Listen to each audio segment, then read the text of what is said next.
Hey YouTubers, എല്ലാവർക്കും നമസ്കാരം. You're on techknowfactory with me Sumod. So guys, gaming മൗസുകൾ നോക്കുവാണെങ്കിൽ പല type of gaming mouses available ആണ്. ലൈക്ക് ചീപ്പായിട്ടുള്ളത്, കോസ്റ്റ്ലി ആയിട്ടുള്ളത്, മീഡിയം റേറ്റിൽ വരുന്നത്, വയർലെസ്, RGB ഉള്ളത്, RGB ഇല്ലാത്തത്, left hand use, right hand use, പിന്നെ heavy weight, light weight. So weight wise നോക്കുവാണെങ്കിൽ ഒരു 60 grams to 70-80 grams എന്ന് പറയുന്നത് ലൈറ്റ് വെയിറ്റ് ഗെയിമിംഗ് മൗസസ് ആണ്.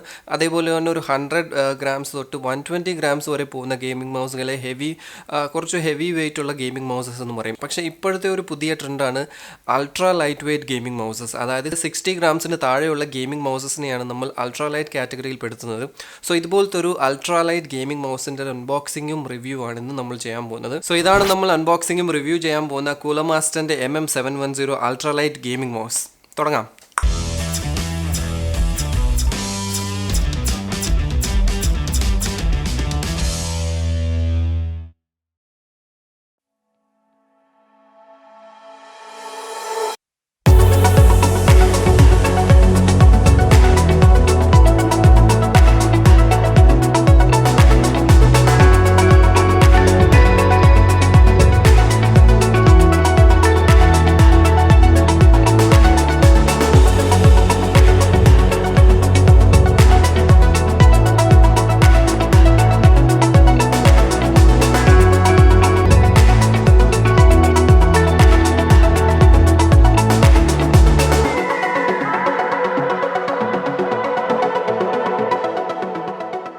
സോ ഗൈസ്, തുടങ്ങുന്നതിന് മുമ്പേ രണ്ട് കാര്യങ്ങൾ പറയാനുണ്ട്. ഫസ്റ്റ് എന്ന് പറയുന്നത്, ഇത് ബജറ്റ് വൈസ് അല്ലെങ്കിൽ പ്രൈസ് വൈസ് നോക്കുമ്പോൾ ചീപ്പായിട്ടുള്ള ഒരു മൗസ് അല്ല. $49 $49 ആണ് ഇതിന്റെ പ്രൈസ്. ഇന്ത്യൻ പ്രൈസ് ഏതാണ്ട് 3600 ആ റേഞ്ചിലാണ് ഇതിന്റെ പ്രൈസ് വരുന്നത്. ആൻഡ് സെക്കൻഡ് തിങ് എന്ന് പറയുന്നത്, ഇത് ഞാൻ എല്ലാവർക്കും റെക്കമെൻഡ് ചെയ്യുന്നില്ല. കാരണം മോസ്റ്റ്ലി ഓരോരുത്തരുടെ പ്രിഫറൻസ് വേറെ ആയിരിക്കും. ചിലർക്ക് ഹെവി മൗസ് ഇഷ്ടമായിരിക്കും, ചിലർക്ക് ലൈറ്റ് ആയിട്ടുള്ളത് ഇഷ്ടമായിരിക്കും. സോ ഇത് അതിലും താഴെ വരുന്ന അൾട്രാലൈറ്റ് കാറ്റഗറിയിൽ വരുന്ന ഒരു മൗസ് ആണ്. സോ മേ ബി നിങ്ങളുടെ ലൈക്സും പ്രിഫറൻസും വേറെ ആയിരിക്കും. സോ അതുകൊണ്ട് എല്ലാവർക്കും ഞാൻ ഇത് റെക്കമെൻഡ് ചെയ്യുന്ന ഒരു മൗസ് അല്ല. So ultralight category gaming mouses എന്ന് പറയുമ്പോൾ കൂളർമാസ്റ്ററിന്റെ MM710 മാത്രമല്ല, ഇതിനു മുമ്പേ വേറെ ബ്രാൻഡ്സും ഉണ്ട്. Glorious model of final mouse, air 2 and ultralight 2, ഇതൊക്കെ സെയിം ഇതേ ടൈപ്പ് അൾട്രാലൈറ്റ് ഗെയിമിംഗ് മൗസസ് ആണ്. പക്ഷേ പ്രൈസ് വൈസ് നോക്കുമ്പോൾ കൂളർമാസ്റ്റർ ഈ ഒരു മൗസിനെക്കാളും കുറച്ചുകൂടെ പ്രൈസ് ഹെവി ആണ്. ഗ്ലോറിയസ് മോഡലോടെ അതേ ഒരു ഡിസൈൻ പോയിന്റ് ഓഫ് വ്യൂവിലാണ് കൂളർമാസ്റ്ററിന്റെ MM710 കൺസ്ട്രക്ട് ചെയ്തേക്കുന്നത്. പക്ഷേ പ്രൈസ് വൈസ് കുറച്ച് കുറവാണ് MM710. ഒരു പ്രൈസ് റേഞ്ചിൽ ഗ്ലോറിയസ് PC ഒരു പുതിയ മോഡൽ ഇറക്കുന്നുണ്ട്, മോഡൽ D എന്നാണ്. ഇത് ഓൾമോസ്റ്റ് $50, അതായത്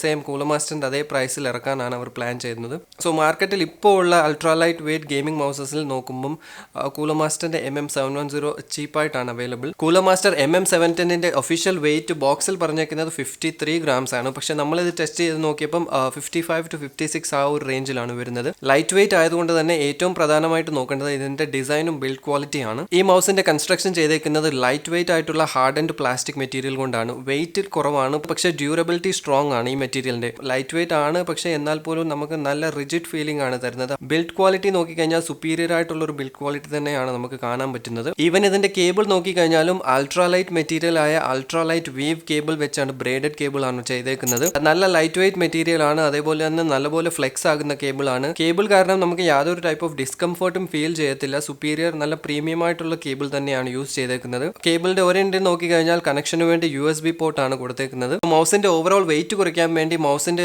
ടോട്ടൽ ബോഡിയിൽ നിന്നും കൂളർമാസ്റ്ററിന്റെ തന്നെ ആ ഒരു ലോഗോയുടെ ഡിസൈനിൽ hexagonal design, honeycomb shell pattern ഡിസൈനിലുള്ള കട്ടൗട്ട്സ് എടുത്തിട്ടുണ്ട്. സോ അതുകൊണ്ട് തന്നെ ലൈറ്റ് വെയിറ്റ് ആയിട്ട് ഫീൽ ചെയ്യും. മൗസിന്റെ അകത്തെ പാർട്സ് എല്ലാം നമുക്ക് ക്ലിയർ ആയിട്ട് കാണാൻ പറ്റുന്ന ഒരു മൗസാണ്. മൗസിന്റെ ബോഡിയിൽ ഇതുപോലത്തെ കട്ടൗട്ട്സ് ഉണ്ടെന്ന് വെച്ച് നമുക്ക് ഡിസ്കംഫർട്ട് ഒന്നും തോന്നിയിട്ടില്ല. എനിക്ക് എന്തായാലും പേഴ്സണലി ഇതുവരെ ഒരു ഡിസ്കംഫർട്ടും തോന്നിയിട്ടില്ല. MM710ന്റെ ബട്ടൺസ് നോക്കുവാണെങ്കിൽ ടോട്ടലി 6 ബട്ടൺസ് ആണുള്ളത്. ഒന്ന് ലെഫ്റ്റും റൈറ്റും, പിന്നെ സെൻട്രലുള്ള ഒരു സ്ക്രോൾ വീലും അതിന്റെ ക്ലിക്കിംഗ് ബട്ടണും, പിന്നെ ഒരു DPI സ്വിച്ചും, അതേപോലെ തന്നെ ലെഫ്റ്റ് സൈഡിൽ 2 സ്വിച്ചസും കൊടുത്തിട്ടുണ്ട്. അങ്ങനെ ടോട്ടൽ 6 ബട്ടൺസ് ആണ് ഈ മൗസിലുള്ളത്. DPI സ്വിച്ച് ആകട്ടെ അല്ലെങ്കിൽ ഈ ലെഫ്റ്റ് സൈഡിൽ കൊടുത്തേക്കുന്ന 2 ബട്ടൺസും നമുക്ക് സോഫ്റ്റ്വെയർ, കൂളർമാസ്റ്ററിന്റെ മൗസിന്റെ സോഫ്റ്റ്വെയർ യൂസ് ചെയ്ത് കോൺഫിഗർ ചെയ്യാൻ പറ്റുന്നതാണ്. സെന്ററിലുള്ള സ്ക്രോൾ വീൽ നോക്കുവാണെങ്കിൽ അതിൽ ഒരു റബ്ബറൈസ്ഡ് ടൈപ്പ് ഓഫ് മെറ്റീരിയൽ കൊണ്ടാണ് ചെയ്തേക്കുന്നത്. സോ അതുകൊണ്ട് തന്നെ കൈ ഒട്ടും സ്ലിപ്പ് ആകാൻ ചാൻസ് കുറവാണ്. കാരണം റബ്ബറൈസ്ഡ് ആയതുകൊണ്ട് തന്നെ സ്ലിപ്പിംഗ് കുറവാണ്. സ്ക്രോൾ വീൽ നമ്മൾ യൂസ് ചെയ്യുമ്പം സ്ക്രോളിങ്ങിന്റെ ഓരോ പോയിന്റും നമുക്ക് ക്ലിയർ ആയിട്ട് ഫിംഗറിൽ രജിസ്റ്റർ ആകുന്നുണ്ട്.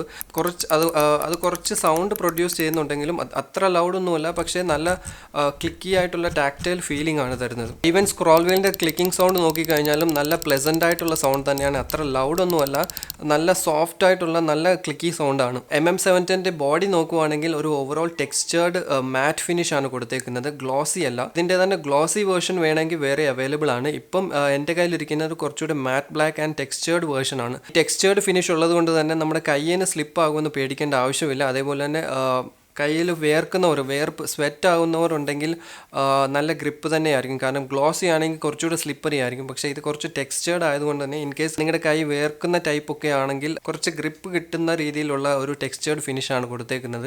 ഈവൻ സൈഡ് ബട്ടൺസിൻ്റെ പ്ലേസ്മെൻറ്റ് നോക്കിക്കഴിഞ്ഞാലും കറക്റ്റ് ആപ്റ്റ് ആയിട്ടുള്ള പ്ലേസ്മെൻറ്റ് ആണ് കൊടുത്തേക്കുന്നത്. നമ്മൾ ഗെയിമിംഗ് ചെയ്യുമ്പോൾ തം ഫിംഗറും കൊണ്ട് 2 ബട്ടൺസും നമുക്ക് ഈസിലി ആക്സസിബിൾ ആണ്. ഐ മീൻ ഒരു മീഡിയം സൈസ്ഡ് ഹാൻഡിന് കറക്റ്റ് ആയിരിക്കും. സോ എനിക്ക് എന്തായാലും ലെഫ്റ്റ് ബട്ടൺസും ഓവറോൾ ഇതിൻ്റെ ബട്ടൺസിൻ്റെ ലേഔട്ടും ഓവറോൾ ഈ ഒരു സൈസും കറക്റ്റാണ്.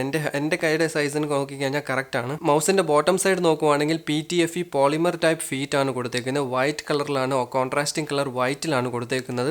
സോ നല്ല ഫ്രിക്ഷനും നല്ല ഗ്ലൈഡിംഗ് മോഷനും കിട്ടുന്നതായിരിക്കും നോർമൽ ഒരു മൗസ് പാഡിൽ നിങ്ങൾ യൂസ് ചെയ്യുവാണെങ്കിൽ. Firstly mouse actually ultra light wait ആണ്. അതിൻ്റെ കൂടെ തന്നെ പോളിമർ ഫീറ്റും കൊടുത്തുകൊണ്ട് തന്നെ മൗസിൻ്റെ ഫ്രിക്ഷൻ അല്ലെങ്കിൽ മൗസിൻ്റെ മൂവ്മെൻറ്റ് വളരെ സ്മൂത്താണ്. നിങ്ങൾ ജസ്റ്റ് ലൈറ്റായിട്ടൊന്ന് ടച്ച് ചെയ്ത് കൊടുത്താൽ മതി, മൗസ് നല്ല സ്മൂത്തായിട്ട് മൂവ് ചെയ്യുന്നതായിരിക്കും mouse paddle. So in case നിങ്ങൾ ഫിംഗർ ടിപ്സിൽ മാത്രം മൗസ് ഹോൾഡ് ചെയ്തുകൊണ്ട് ഫാസ്റ്റായിട്ട് മൂവ് ചെയ്ത് കളിക്കുന്നവരാണെങ്കിൽ നിങ്ങൾക്ക് ചിലപ്പോൾ നല്ലതായിരിക്കും ഇത്. അതായത് നിങ്ങളുടെ കൈ കൊണ്ട് ഫുള്ളായിട്ട് മൗസിനെ കവർ ചെയ്ത് ഇങ്ങനെ പിടിച്ചുകൊണ്ടല്ല, ജസ്റ്റ് ക്ലോ ഗ്രിപ്പ് എന്ന് പറയും. സോ കംപ്ലീറ്റ് മൗസിനെ ഹാൻഡിൽ ഹോൾഡ് ചെയ്യാതെ ഫിംഗർ ടിപ്സിൽ വെച്ച് കളിക്കുന്നവരാണ്, അല്ലെങ്കിൽ അതുപോലത്തെ ടൈപ്പ് ഓഫ് ഫാസ്റ്റ് എയിമിങ്ങും ഫാസ്റ്റായിട്ട് ഷൂട്ട് ചെയ്യേണ്ട സംഭവങ്ങളുള്ള ഗെയിം കളിക്കുന്നവരാണെങ്കിൽ ഇത് നിങ്ങൾക്ക് റെക്കമെൻഡ് ചെയ്യുന്നതാണ്.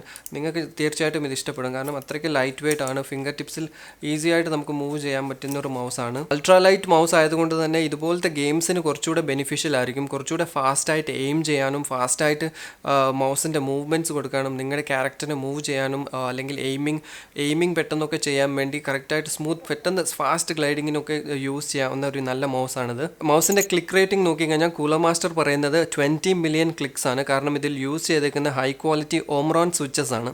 MM710 മൗസിലെ സെൻസർ നോക്കിക്കഴിഞ്ഞാൽ ഇതിൽ യൂസ് ചെയ്തേക്കുന്നത് PWM3389 മോഡൽ ഒപ്റ്റിക്കൽ സെൻസറാണ്. സോ ഈ ഒരു ഒപ്റ്റിക്കൽ സെൻസർ ഉള്ളത് കൊണ്ട് തന്നെ നിങ്ങൾക്ക് കറക്റ്റ് അക്യുറസിയും ഹൈ റെസ്പോൺസീവ്നെസ്സും വൈഡ് റേഞ്ച് ഓഫ് DPI ആണ് കിട്ടുന്നത്. DPI ഇതിലെ റേഞ്ച് നോക്കിക്കഴിഞ്ഞാൽ 400 തൊട്ട് 16,000 റേഞ്ച് വരെയുള്ള DPI ആണ് നിങ്ങൾക്ക് കിട്ടുന്നത്. ഓവറോൾ നോക്കിക്കഴിഞ്ഞാൽ അൾട്രാ ലൈറ്റ് വെയിറ്റ് കാറ്റഗറിയിൽ ഏറ്റവും ചീപ്പസ്റ്റ് ആയിട്ടുള്ളൊരു ഗെയിമിംഗ് മൗസ് ആണിത്. ബിൽഡ് ക്വാളിറ്റി ബെസ്റ്റ് ആണ്. ഇതിൻ്റെ പെർഫോമൻസ് നേരത്തെ പറഞ്ഞ പോലെ തന്നെ എല്ലാവർക്കും ചിലപ്പം ultra light weight gaming mouses ഇഷ്ടപ്പെടണമെന്നില്ല. കുറച്ചുകൂടെ ഫൈൻ ടിപ്സിൽ അല്ലെങ്കിൽ ഫാസ്റ്റ് സ്വിഫ്റ്റ് മൂവ്മെൻറ്റിൽ കളിക്കുന്നവർക്ക് വേണ്ടി ഇത് നല്ലതായിരിക്കും. CoolerMasterൻ്റെ പോർട്ടൽ എന്നൊരു സോഫ്റ്റ്വെയർ ആണ് ഈ ഒരു മൗസ് യൂസ് ചെയ്യുന്നത്. സോ പോർട്ടൽ എന്നൊരു സോഫ്റ്റ്വെയർ യൂസ് ചെയ്ത് കഴിഞ്ഞാൽ ഇതിലെ DPI സെറ്റിങ്സും പല സെറ്റിങ്സും നിങ്ങൾക്ക് ചേഞ്ച് ചെയ്യാവുന്നതാണ്. വൺസ് നിങ്ങൾ ഈ പോർട്ടൽ സോഫ്റ്റ്വെയർ കയറി കഴിഞ്ഞാൽ നിങ്ങൾക്ക് ഇതിൽ മൗസിൻ്റെ പല സെറ്റിങ്സും ചേഞ്ച് ചെയ്യാം. പല സെറ്റിങ്സും നിങ്ങളുടെ നിങ്ങളുടെ ഗെയിമിംഗ് പ്രിഫറൻസ് അനുസരിച്ച് മാറ്റിയെടുക്കാവുന്നതാണ്. ലൈക്ക് നിങ്ങൾക്ക് വേണേൽ ഇതിൽ മാക്രോസ് പ്രോഗ്രാം ചെയ്യാം. അതേപോലെ തന്നെ 7 different levels of DPI settings ആണുള്ളത്. സോ ഇതിൽ നിങ്ങൾക്ക് ഏതാണോ പ്രിഫറൻസ് അനുസരിച്ച് ചേഞ്ച് ചെയ്തെടുക്കാവുന്നതാണ്. അതുകൂടാതെ മൗസിനെ നിങ്ങളുടെ മൗസ് പാഡുമായിട്ട് ഏത് ടൈപ്പ് ഓഫ് മൗസ് പാഡോ അതുമായിട്ട് കാലിബ്രേറ്റ് ചെയ്യാനുള്ളൊരു ഫംഗ്ഷനും ഈ പോർട്ടൽ സോഫ്റ്റ്വെയറിൽ അവൈലബിൾ ആണ്. സോ ഓവറോൾ ബോട്ടം ലൈൻ പറഞ്ഞു കഴിഞ്ഞാൽ അടിപൊളി ഒരു മൗസാണ്. കുറച്ച് പ്രൈസി ആണ്. കുറച്ച് ചീപ്പായിട്ടുള്ളൊരു ഗെയിമിംഗ് മൗസ് നോക്കുന്നവർക്ക് മേ ബി ഇത് അത്രയ്ക്ക് റെക്കമെൻഡ് ചെയ്യാൻ പറ്റത്തില്ല. ബട്ട് എന്നിരുന്നാലും ഒരു അൾട്രാ ലൈറ്റ് വെയിറ്റ് കാറ്റഗറിയിലുള്ള ഗെയിമിംഗ് മൗസിൽ ഏറ്റവും ചീപ്പസ്റ്റ് എന്ന് പറയാൻ പറ്റും. ആൻഡ് ഏറ്റവും ബെസ്റ്റ് ബിൽഡ് ക്വാളിറ്റിയിലുള്ള ഒരു മൗസ് തന്നെയാണിത്. അപ്പോൾ എന്തായാലും ഇന്നത്തെ വീഡിയോ ഇത്രയേ ഉള്ളൂ. കുറേ നാൾ കഴിഞ്ഞിട്ടാണ് ഒരു അൺബോക്സിങ്ങും റിവ്യൂ ചെയ്യുന്നത്. സോ എന്തായാലും വീഡിയോ ഇഷ്ടപ്പെട്ടെങ്കിൽ തീർച്ചയായിട്ടും ലൈക്ക് ചെയ്യുക. ഇഷ്ടപ്പെട്ടില്ലെങ്കിൽ ഡിസ്ലൈക്ക് ചെയ്യുക. ഇൻഫോർമേറ്റീവ് ആയിട്ട് തോന്നിയെങ്കിൽ മാക്സിമം ഷെയർ ചെയ്യുക. ആൻഡ് ചാനൽ ഇതുവരെ സബ്സ്ക്രൈബ് ചെയ്തിട്ടില്ലെങ്കിൽ do subscribe to our channel. And അടുത്തുള്ള മണി എന്ന് അടിച്ചിട്ടേക്കാം. അപ്പോൾ എന്തായാലും അടുത്തൊരു നല്ല വീഡിയോയിൽ കാണാം. Till then B positive and stay happy.